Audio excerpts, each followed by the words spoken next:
So in John 21, 9 through 14, we've got he is cooking for them on the shore. They've realized that it's him. They're sitting around together. And verse 9 says, when they landed, they saw a fire of burning coals, and there was fish on the fire and some bread. And Jesus said to them, bring some of the fish that you have, some that you have just caught. And so Peter climbed climbed aboard, and he dragged the net along shore. It was full of fish, 153, but even with so many, the net was not torn. Another miracle that Jesus did for them. Jesus said to them, come and have breakfast. Because you remember they had been fishing all night, and so now maybe the sun's coming up and it's time for breakfast. They're certainly hungry. None of the disciples, this is an amazing verse to me. None of the disciples dared to ask him, who are you? They knew it was the Lord. I mean, I could just see them looking at each other. Oh my gosh, there he is. And he's cooking breakfast for us. It's just amazing. I could just see them sitting around, and I mean, they cut their eyes at him, and then they look at each other, but they didn't say, "You the Lord, aren't you?" I mean, they couldn't bring themselves to ask. Verse 13, Jesus came and took the bread and he gave it to them. Now Jesus is serving them. He's serving them breakfast. No. Right? But it's exactly what Jesus wanted to do and what he wanted to accomplish. Jesus came and he took the bread and he gave it to them and did the same with the fish. Verse 13. Amazing depth of love that he has for these guys. Verse 14, this was now the third time Jesus appeared to the disciples after he was raised from the dead. So this is like amazing love that Jesus has for these guys.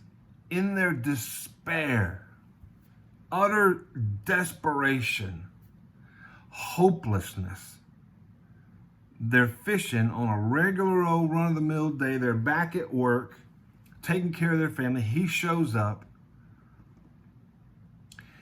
He's the one that they walked away from, right? Now think about that. He's the one that they walked away from. But he's the one cooking for them. He's the one that was offended by their words, right? I don't know the man, Peter said.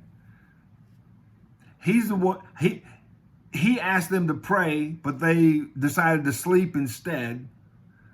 And so they're the ones that didn't understand. They're the ones that walked away, and now he's cooking for them. Now he's cooking a meal for them.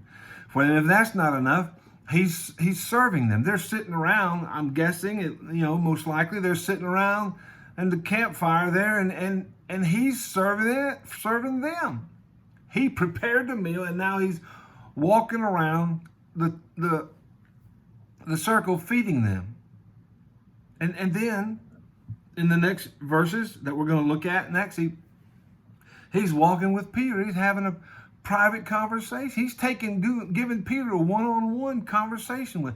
They're the ones who walked away from him, but there he is walking down the beach with Peter. Dead man walking with a man who is slowly coming to life, right?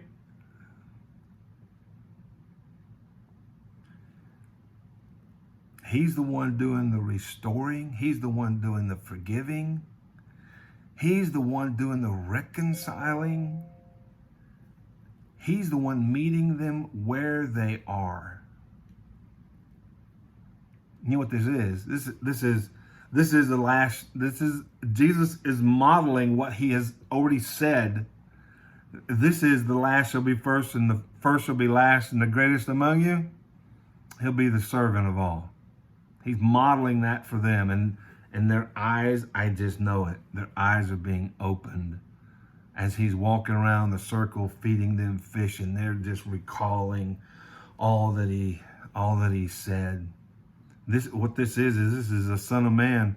It did not come to be served, because he said that. He told them, the Son of Man did not come to be served, but to serve. And they're like, oh my gosh, he's doing it.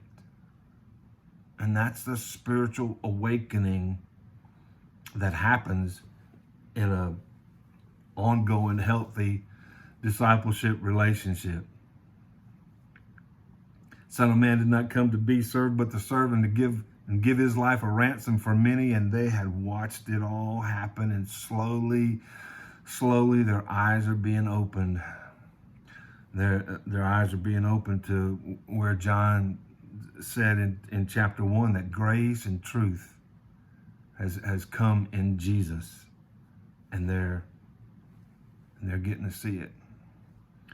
So I look at this, and I look at the example of Jesus, and I've told myself I want to be like Jesus to my family. I want to be like Jesus to my daughters. I want to be like Jesus to my son-in-laws, to my grandchildren, and my wife. I want to be like Jesus to my family. And here's Jesus being that example to them. And this is my job this is our job for those of us who say we want to make disciple makers, to a lost and dying world that doesn't know this kind of service and this level of love. This is what we're called to do and to be to a lost and a dying world that doesn't know Jesus.